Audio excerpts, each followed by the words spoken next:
आज हम लोग प्रतिभा सम्मान के लिए एकत्रित हुए। यह शख्सियत जिनका नाम बाबा साहेब का करके हम लोग बुलाते हैं। बाबा साहब प्रारंभ किए थे तो बहुत सारी संगठनों का सामना करना पड़ा था। अगर बाबा साहब शिक्षित नहीं होते तो आज यह तस्वीर यहाँ नहीं लगी रहती। यह बाबा साहब का देन है। 1951 में भारत की साक्षरता दर 11% और वह साक्षरता दर पिछले महीना 66% में किया था। यह किस व्यक्ति का देन? आप इस गौरवानी महसूस कीजिए, लेकिन यह सफलता की प्रथम सीढ़ी। मैं बार बार एक ही बात कर रहा हूँ, जिन बच्चों में संस्कार नहीं होगा वह कितना भी पढ़ ले। बाबा साहब सबसे पहले उठते थे तो अपने माँ का पाँव प्रणाम करते। आज भगवान राम का क्यों नाम ले रहे? इसलिए भगवान राम ने अपने बाप माँ की बात को माना, तब आज राम की अवधारणा है। आपके देश का अब्दुल कलाम आजाद तो एक बहुत साधारण सा घर से आए। उन्होंने भी संस्कार लेकर के इस भारत के शिखर सम्मान।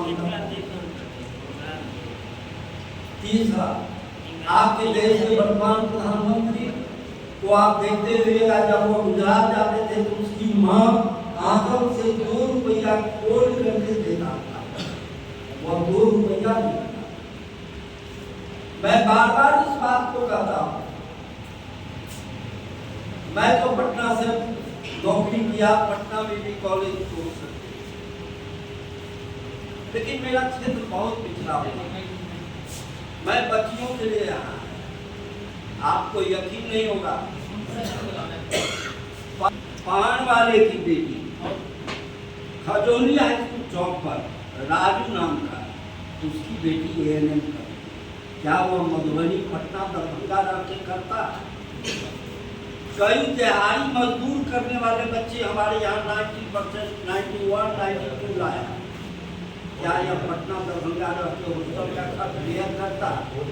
आपके क्षेत्र में एक ऐसी संस्था आई है और आने वाला है हमारे बेटियों के लिए। बेटी ऐसा वट वृक्ष है जो कई फूलों को उतारता है। इसके पहले भी मैं सम्मान समारोह में आया था। मैं अपना मोबाइल नंबर बहुत सारे बच्चों को दिया। कई बच्चे हमें अड्डा से, हथियारी से, विरोध से, कई जगह से टेलीफोन किया। मैं अपने तरफ से बच्चों को NCERT का बुक ला करके दिया। मैं फिर आज तमाम बच्चों को यह बताना चाहता हूँ कि पढ़ाई के क्षेत्र में अगर कोई दिक्कत हो किसी बेटी को या बेटा को, सीधे मुझे याद करें।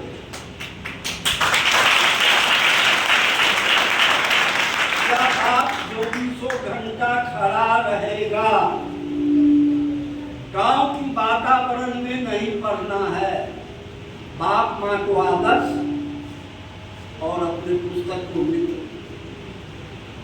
आप यहाँ से बम्बई जाइएगा, गांव का लोग जाएगा? नहीं जाएगा। आपकी जो बुद्धि है, आपका जो विवेक है, आपका जो किताब है, कलम है, वही अमेरिका जाएगा, वही बम्बई जाएगा।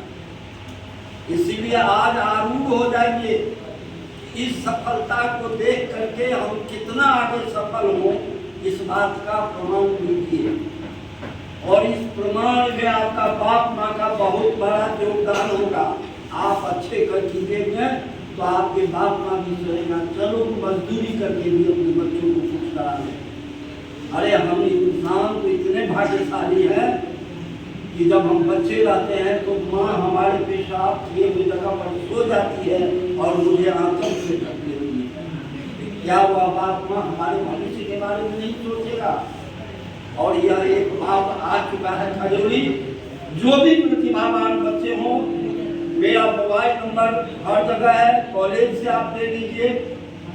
और मैं 24 घंटा चाहे आईआईटी की तैयारी करूं, एनसीईआरटी की जरूरत हो, सारे चीज हम ला करके आप लोगों के बीच फ्री ऑफ कॉस्ट देंगे।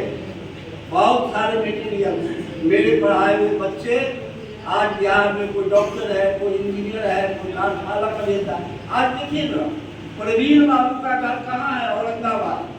आपके बीच में थाना प्रभारी है। किस चीज के बदौलत? वही शिक्षा के बदौलत। आप शिक्षित होंगे, स्वस्थ होंगे। स्वस्थ होइएगा तो धन तो अपने आप आएगा। अगर आप शिक्षित नहीं होइएगा तो फिर उसी गाँव के गंदी गलियों में आप घूमते रह जाएंगे। खास करके बेटियों को मैं कह रहा हूँ, बेटी अगर यदि काबिल हो जाए, बेटी पढ़ ले तो कई वंशों का उद्धार कर देता है। बाप का, माँ का, सास का, ससुर का, उसके जो जनरेशन आएंगे उसका। इसलिए बेटियों का शिक्षित होना सबसे अनिवार्य है। कहने के लिए तो बहुत सारी बातें हैं। आप तमाम बच्चों से मेरा एक ही अनुरोध है कि आपको जब मेरी जरूरत पड़े, 12 बजे रात में जरूरत पड़े, दिन में जरूरत पड़े, 11 वर्ष का बच्चा सब आज भी टेलीफोन करता है कि सर फलना हमको ये इसका किताब मंगा दीजिए, मंगा करके देते हैं। केमिस्ट्री में, बॉटनी में, जूलॉजी में मांगता है, ला करके देते हैं। हमसे नहीं होता है तो सेकंड हैंड बुक जो पटना में बिकता है गांधी मैदान, वहां से लेकर सैकड़ों पुस्तक पहले बच्चों को दिया है। हमको उस दिन गर्व होगा जब हमारी जनाजा जाए और लगे कि हाँ ये बाप चला गया इतने बच्चों को बना कर। और उसके सिर्फ आपको अपने बाप माँ का इज्जत करना, या नहीं कि हम मैट्रिक कर गए, हम आईए कर गए, अब डॉक्टर हो गए और अपने बाप माँ को भूल गए। इस बात को मत करना। इन्हीं बातों के साथ मैं बात को समाप्त कर रहा हूँ। एक आदर्श याद रखना, स्कूल से निकाल दिया गया पैसा, लेकिन इसने ठान लिया और भारत का वह सपूत हमारे संविधान के निर्माता हो। अरे आज किसको प्रणाम किया जाता है? आज हम जिस राम की आराधना करते हैं, छोड़ दो भगवान, क्यों बना? अब्दुल कलाम क्यों बढ़े आगे? विश्व पितामह क्यों बढ़े आगे? एकलव्य जिसको नहीं दिया प्रतिमा बना कर करके उस गुरु के सामने उसने अपना प्रारंभ किया और आज एकलव्य अर्जुन से आगे निकल गया। हम इन्हीं बातों के साथ बात को समाप्त कर रहे हैं। हमारा नंबर ले लेना, हमारे कॉलेज से जब भी जरूरत हो हमको 12, 1 बजे, 3 में, 2 बजे रात में टेलीफोन करो, मैं निश्चित रूप से उठाऊंगा। और हमको बड़ी तमन्ना है कि हमारा क्षेत्र का बच्चा अभी दयाल पानी में 13 बच्चे को सरकारी सेवा हुआ है। परसों लोग बुलाया था, मैं देख करके गदगद हो गया। 2 लड़की को टीचर में हुआ है, कुछ को एयरफोर्स में हुआ है। बच्चे जहाँ पढ़ते हैं हम चले जाते हैं। हमको दुनिया में कुछ नहीं चाहिए, पढ़ाई चाहिए, बच्चों में संस्कार चाहिए। इन्हीं बातों को समाप्त करते हुए जय हिंद।